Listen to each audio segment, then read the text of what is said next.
I took the overnight shift at the Maplamartin South River Road in Bedford, New Hampshire, because the money was steady, and the neighborhood was quiet most nights, as stock cooler scratch ticket rolls and listened to the hum of the ice cream freezers by 12:45 a. The lot outside was a mirror of empty asphalt broken only by the glow of the street lamp, and the whine of cars slipping along Route 101 in the distance. That Thursday started the same. I brewed a last pot of coffee for the related river and wiped down the counter. The overhead speakers played a soft classic rock station low enough that the clock above the lottery machine seemed louder each time it ticked at 12:57 a. Meant the front door chimed. A man not older than my shoulder stepped inside. He wore a run khaki pants, a pale blue button-down shirt, and scuffed brown loafers. His gray hair was neatly parted, his posture rigid in a way that reminded me of old military portraits. He carried no phone. Now wallet in his hand, only a single folded bill between two fingers. We exchanged the customary notice. "How was night?" was she answered, with a polite fine his voice, almost a whisper. He bought a bottle of spring water and a pack of peppermints. Nothing about him suggested danger. He looked like any retiree who could not sleep while their gister printed the receipt. He studied me, eyes a faded hazel that caught the fluorescent light and seemed to alert for the hour. I counted his change penny sliding across my palm when he reached out his hand, shot forward and wrapped around my wrist. It was Agent Lahold, yet impossibly firm. As if he had practiced the exact pressure, he leaned close. His breath smelled of mint and something earthy like turned soil. "Be careful, girl," he said, articulating each word. "There is a devil all the time." Their seat fluttered against the drawer, sassafras, then here least slipped his items into his shirt pocket and walked out. The chimes sounded again, and his silhouette vanished beyond the glass. No car started, no footsteps echoed. It was as if he had stepped off the lot and been swallowed by the dark. I relived that moment the rest of the shift, his grip, the practiced cadence of his warning, the certainty in his gaze by daylight. I began to convince myself it had been nothing more than a lonely man's strange way of making conversation. 3 uneventful nights passed on. Monday, light rains mirrored the windows and business was even slower at 12:55 a. I locked the side doors, wept behind the chip racks, and ran the final till report. The store officially closed at 1, though regulars knew it would still sell them a coffee, while I balanced the drawer at exactly 10:03 a. Headlights washed across the front windows, blinding, then gone. The door remained shut, so I walked to the glass. A white panel van idled beside the pumps, no company logo, no license plates, just a rectangle of unbroken metal where the tags should have been. My first thought was to press the silent alarm. A curiosity held me. Figures leapt from the passenger side, hooded sweatshirt pulled tight, anonymous black mask covering his face. He strode straight for the door, pistol in hand. A step back and raised both palms as she entered, his voice muffled by the mask. "Ordered the registry, opened the drawers, lead out the cash, and placed it on the counter." He scooped every bill, then demanded the safe. It told him it was on a 12-hour time lock. He cursed once, spun and ran. The van sped off without headlights, swallowed by the drizzle and night. My fingers finally found the silent alarm button. Dispatch stayed on the phone until Bedford police arrived 10 minutes later. They took my statement, dusted for prints that would never stick on a night like that, then asked for the CCTV footage. We huddled around the back office monitor. The tape showed the masked man's entrance and exit. But what caught my eye was the driver. The overhead light in the van had blinked on for a second when the passenger door slammed. In that second, I saw a profile, gray hair, pale blue shirt collar, narrow shoulders. It's him. Eyes had pulse hammering, that old man from Thursday. The officers had copied Thursday's tape. After my story, side by side, the frame smatched the hockeys, the parted hair event, the stiff bearing rant, the plateless vant. Through every report from Concord to nothing, still Bedford PD believed me enough to loop in state troopers. 2 days later, an officer named Detective Mason called. They had located a white panel van buried behind tangled brush on an old logging path in Bearbrook State Park. 20-minute east tracks suggested it had been driven there recently. A footprint near the driver's side matched a shoe print lifted from my floor at dawn. The following morning, a task force swept the nearby woods. They found an encampment wedged between glacial boulders, a folding table tarp strung between trees, boxes of stolen cigarettes and scratch tickets taken from other late-night robberies. A long route huddled at the site were 3 men, who younger suspects with records out of Massachusetts, and the older man whose license identified him as Leonard Abbott, 71, of Port South. When they cuffed him here, repeated a single phrase, "Calmest wind through pine." "There's a devil all the time." His eyes, the trooper told me, never left the tree. An Emmy manager replaced the shattered lottery display and installed brighter exterior lights. Customers began to stop by just to askify. Was all right, yet something will not let Mirror Stone. Week after the raid, Detective Mason called again. Searchers had widened the perimeter beyond the camp. They discovered a second site, older, half-collapsed, marked by animal bones, and a fire pit filled with charred coins and melted wristwatches among the shit. They recovered a driver's license belonging to a clerk who disappeared after a holdup in Vermont 3 years ago. Mason ended the call by reminding Meth that the investigation was ongoing. Abbott's 2 accomplices stalked freely, but Abbott himself spoke only during brief moments of silence, when everyone thought the interview tape had run out. Then he whispered numbers, dates, maybe in that same single sense. There's a devil all the time is till work nights at Maplemart. Policies now require 2 clerks after midnight. Yet the store feels lonelier than ever when it think about January 17, 1994. I still smell the stale coffee and diesel fumes that hung inside the Leather Soil Company station on Division Street. Gresham Morgani was 19 and saving for community college tuition, working the dawn shift 3 days a week.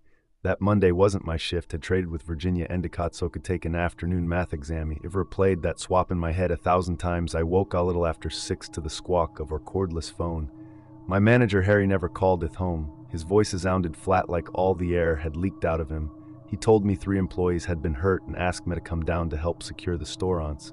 Detectives cleared it. I threw on my red leather jacket, hopped onto my rust blue Chevy S10, and drove the 10 minutes from Troutdale. Half awake, half scared. Police cruisers choked the lot. When I got their yellow tape fluttered in the wind off Mount Hood. A cop stopped me at the curb, but Harry waved me through his mustache. It twitched. When he talked that morning, it didn't move. He said, "They're gone, Shane." All 3. I remember staring at the oil-stained concrete, trying to picture what gone meant. Then an ambulance door slammed, and the metal clack made it real. Detectives led me inside. After a short wait, the overhead fluorescents were off. Only the emergency lights glowed green over the exit signs. I noticed the safe door behind the counter yanked wide open. I didn't know yet that about $9,000 was missing.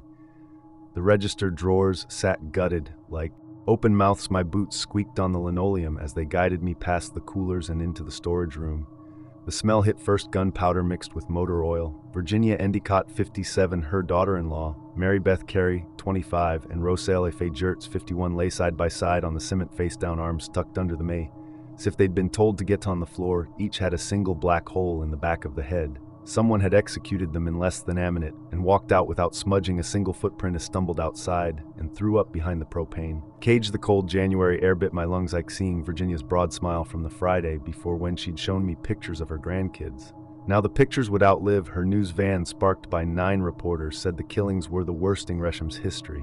While they filmed, detectives asked me every question imaginable. Who had keys? Who wad money? Who had been fired? Done. Name kept popping up, Tyrone Walter. That's 20 years old, 6'4", Black Panther tattoo on his stomach. He'd managed the station until August, when Harry let them go for skimming a few bucks from the till. Taram never yelled the day he got canned, never slammed a door. He just stared at Harry, then at the rest of us, like he was memorizing every face, in case he needed it later. At dusk, my mom drove me home. Skip. The exam numbers seemed pointless that night. The murders led every Portland broadcast, the anchor said. Police believed Tyram had come in before sunrise with at least 1 accomplice, forced the women to open the safe, then marched them to the back and pulled the trigger 3 times. The camera zoomed in on his mug shot, angry eyes, dark hair pulled tight. They warned him might still be in the metro areas. Leap never came. Every creak in our ranch house felt amplified. It pictured Tyrone the hallways, silencer in hand. Because dead witnesses tell no stories, the station stayed closed for 3 weeks. On February 10th, an informant phoned detectives naming Tyram as the shooter. By the time an arrest warrant dropped on the 16th, he was gone. Maybe Idaho, maybe Mexico. No new lorries. Stevens, 23, got picked up for driving the getaway car, and Tyro's cousin Larry went down soon after. Both pleaded out and served 10 years, 10 Christmas. They'll see plenty more. Virginia Rosalie and Mary Beth lost every Christmas. Forever Leathers rebuilt the shop, repainted the pumps, and even hired extra security, but never went back and picked up warehouse work instead. Still'd detour past the station, sometimes engine idling, trying to rewrite history. Maybe if I hadn't swapped shifts, maybe if I'd recognized something off 50 months earlier. Years rolled by. Gresham grew, strip malls and subdivisions, but the murders stuck around like a stain on old concrete. America's Most Wanted aired the case in 95 and Unsolved Mysteries in 96. Each segment ended the same way, a silhouette slipping into the dark. A caption: the suspect remains at large.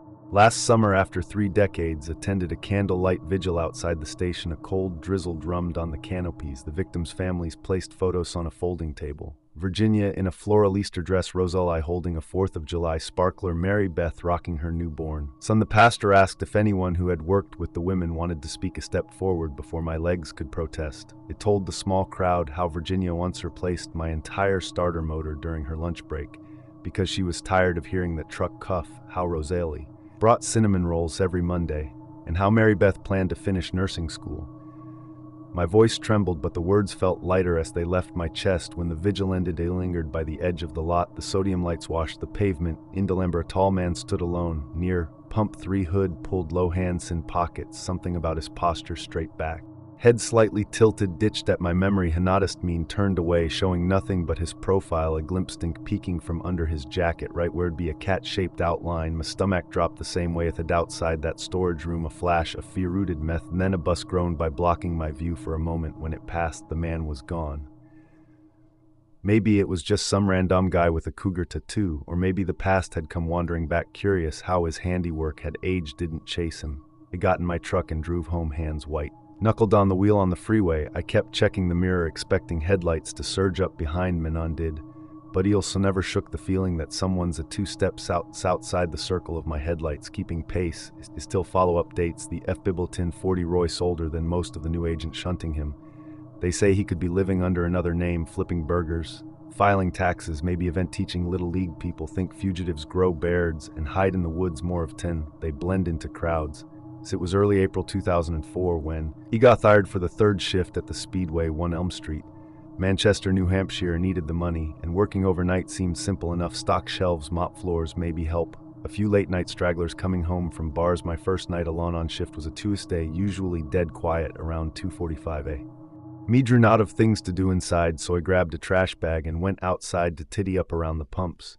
The air was chilly but not freezing, typical spring in New Hampshire. Aside from a couple of empty coffee cups and cigarette butts, there wasn't much to clean. A moved over tore fill the windshield, washer fluid containers, using a plastic jug that sloshed noisily in the silent law. The sound echoed weirdly off the gas pumps, and I was acutely aware of how alone was the store's bright lights illuminated the surrounding pavement, but left everything beyond the edges hidden in darkness. He had just finished filling the second container when headlights appeared down Elm Street. I figured it was a late-night traveler or maybe someone getting off the highway, but as the car approached, I noticed it was a Manchester police cruiser. My immediate thought was maybe someone had complained about noise or some minor thing. The cop drove slowly, tires crunching softly on scattered gravel. He wasn't looking around aimlessly. Instead, he was focused intensely on the inside of the store. Eyes fixed on the cashier's counter. He never saw him standing by the pump. She parked abruptly in front of the doors and jumped out, moving with urgency toward the store entrance. I dropped the empty jug back near the pumps and hurried inside, figuring I'd better see what was going on. The door chimed. The officers spun around, sharply startled by my presence. "Oh hey," I said, trying to sound casual despite his reaction. "What's going on?" He exhaled deeply, obviously relieved to see me. "You scared me."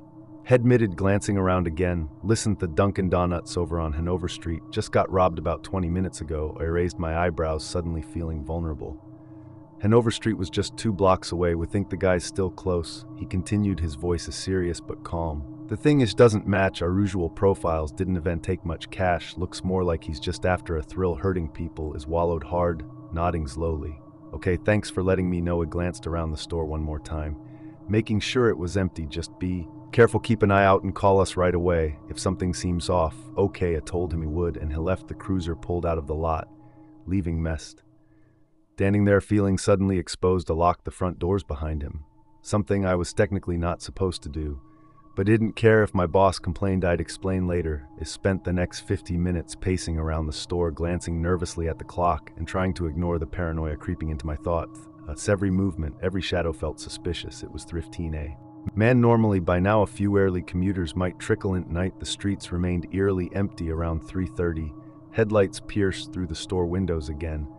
My stomach clenched. The car pulled into the far corner of the lot, partially shadowed by the tall bushes lining the edge of the property.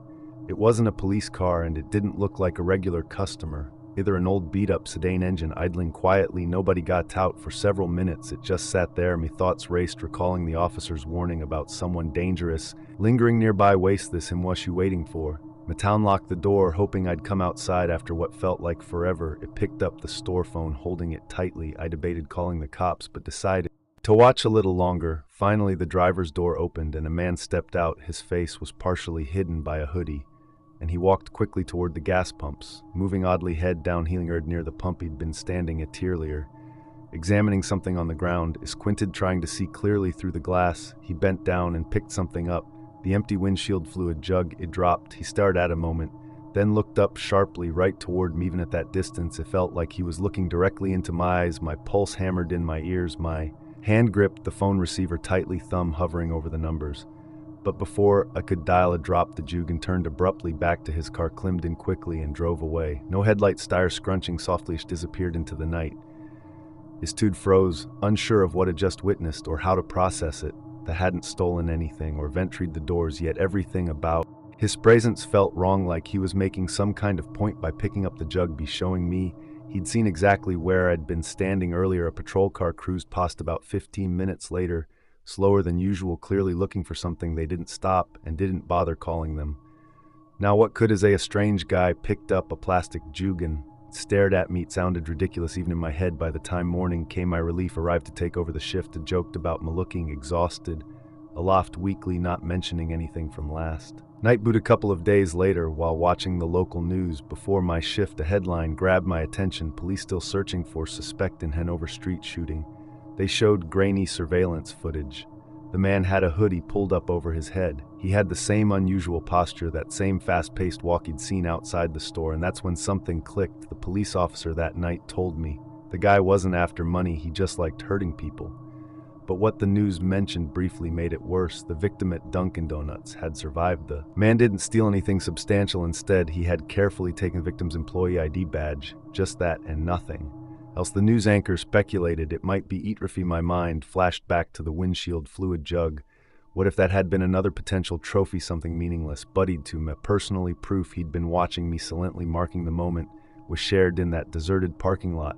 The unsettling truth settled deep into my chest. Whoever he was, she was still out there, and whether the police found him or not, they knew exactly where I was. Exactly where I stood alone at night, and that he'd left empty-handed, at least for now.